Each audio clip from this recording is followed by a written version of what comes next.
Hi friends, welcome back to my channel. Today's vlog is very special to me because I'm meeting my childhood friends after a very long time. It's been almost 6 years since we all sat together like this. Life became busy, marriage, kids, work, but today we made time, and I'm so excited. Now I'm getting ready. I chose a simple but beautiful pink kurti, tied my hair in a ponytail, and added a little eyeliner and lipstick. Not too heavy, just soft and fresh. I also packed a small gift for my best friend. It's a photo frame with one of our old school photos. So many memories in that one picture. My husband said, "Go enjoy. You need this break."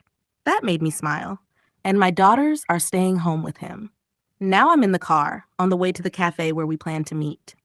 I'm feeling so emotional, thinking about our childhood days. We used to sit on the last bench, share lunchboxes, laugh in the classroom, and fight over silly things. And now, we're all grown up mothers, working women, but the bond is still there. I reached a little early, so I'm waiting. One by one, everyone started coming. And trust me, the moment I saw them, I felt like I went back to school. We screamed, hugged, laughed loudly, like nothing had changed.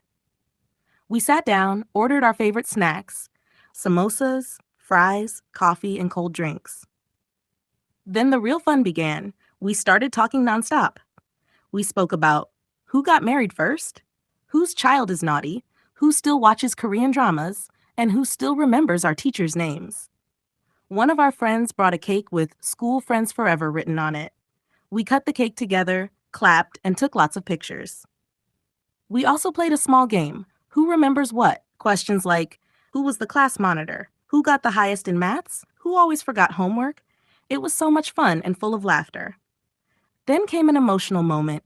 One friend started crying softly and said, "I really miss this. Life became so busy, but this is real happiness." We all felt the same. Sometimes we forget ourselves while taking care of others. But today, we felt like us again. Not wife, not mother, just friends. We shared our struggles too, about managing kids, work, and health. We laughed and cried together. It was a full heart moment. Before leaving, we exchanged small gifts and hugs. One friend gave me handmade bangles. I'll keep it forever. We promised to never wait this long again. We also created a new WhatsApp group with the name Together Forever 2.0. We took a group selfie and said, "This one's going on YouTube." So yes, here we are, sharing our love and friendship with you, dear viewers. This was one of the best days of my life. Real friendship, real smiles, and a break from the usual busy life. Thank you, friends, for watching till the end. If you enjoyed this vlog, please like, share, and subscribe. And if you also have old friends, call them today. Make a plan. Meet. Because these moments, they never come back. See you in the next vlog. Love you all. Bye.